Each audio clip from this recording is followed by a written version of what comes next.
तो ग्राजुअली क्रमागत भाव इनफ्लो कमी कमी आसूची 4 लाख तलू आसी इनफ्लो और आउटफ्लो सामान रही। आपण देखु 22 टी गेट खोलिया पर हीराकुद डैम रो अवस्था देखु जो स्पिल वे अच्छी आम अच्छु बर्तमान एठिकार दृश्य देखु उच्च चापरे किपरि हीराकुद डैम रु बन्या जल निष्कासित होउची एवं एई गत काली कथा जदि आपण मन पकेया चाहिबी गत काली जो 20 टिकेट खोलीथिला 20 टिकेट बन्या जल मुंडुली रे पहुंचवा कथा 36 घंटा हिसाब रे सही हिसाब जो देखिबा आज मध्य रात्रि रे पहुंचबो गत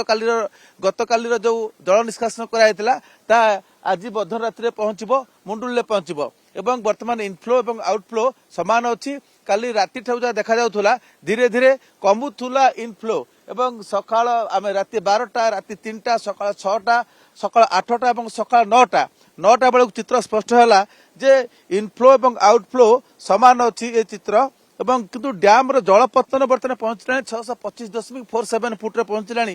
जिते कि डैम रो सर्वोच्च जल धारण क्षमता रही 630 फुट एवं वर्तमान रही लेफ्ट स्पिलवे बा हीराकुद पटे 15 टिकेट खोला अच्छी राइट स्पिलवे आम जो अच्छु आप देखुं ये हूँ 7टी स्पिल गेट खोला अच्छी हीराकुद पटे टिके दूर संभव आप देखु ये हूँ अपर पार्श्व हूँ हीराकुद डैम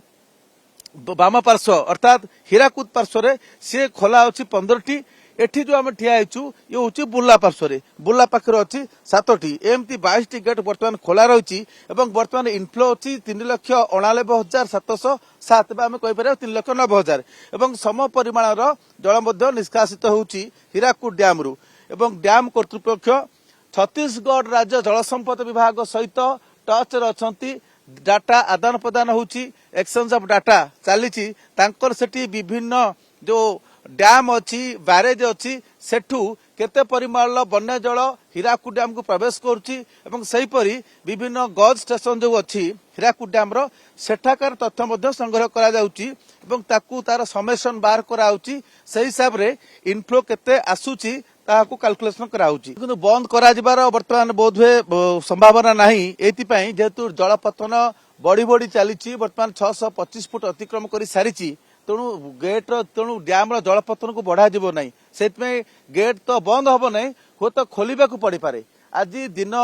11टा पर से जो तथ्य को लेकिन ऊपर मुंडर तथ्य केते इनफ्लो होची ऊपर वर्षा होची कि नहीं आईएमडी रो पूर्वानुमान कौन रही आगामी दिने 2 दिन भितर छत्तीसगढ़ अंचल वर्षा हम कि नहीं ए तमाम तथ्य को विचार को लेकिन कैलकुलेशन करा जिवो जे आउ गेट खोलिबे ना बंद करिवे गोटे कथा स्पष्ट कहुए आज 22 टी गेट रु गेट बंद हेब नहीं बरं 2-3 टी गेट हो तो खोलिबा को पड़ी पारे से नहीं क्लारिटी आसीबो दिन 12टा पर ए नहीं हो तो स्पष्टता आसीबो प्रकृत रे गेट संख्या बढ़िबो ना सेतिक रे रहिबो फिक्स रहिबो किंतु हीराकुद डैम रो कैचमेंट एरिया होची 90% बा सिंहभाग अंचल होची छत्तीसगढ़ रे तेणु डैम रो जलपतन वृद्धि बा ह्रास ता निर्भर करुच्ची हीराकुद डैम ऊपर मुंडे अर्थात छत्तीसगढ़ रे केते वर्षा होची बा केते बन्या जल प्रवेश करुच्ची आपण एठु मध्ये देखुथिबे हीराकुद डैम पूरा पुरीलानी कारण 625 अतिक्रम कर सारलानी आपण जो प्रश्न पचारुथले प्रकृत रे हीराकुद डैम रे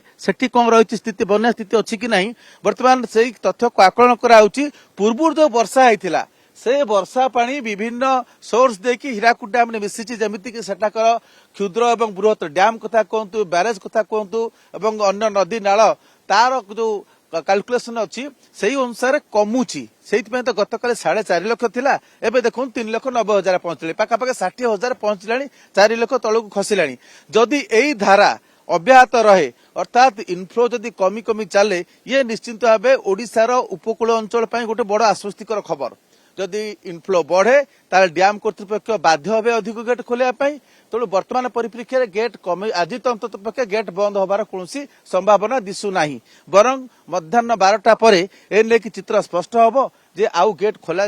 ना गेट खोल ए नेकी चित्र स्पष्ट हम ए चित्र आप देखुं हीराकुद डैम रु 22 टी गेट देखी बन्या जल निष्कासन दृश्य डैम जलपतन 625 फुट अतिक्रम कर सारा इतिमध्य।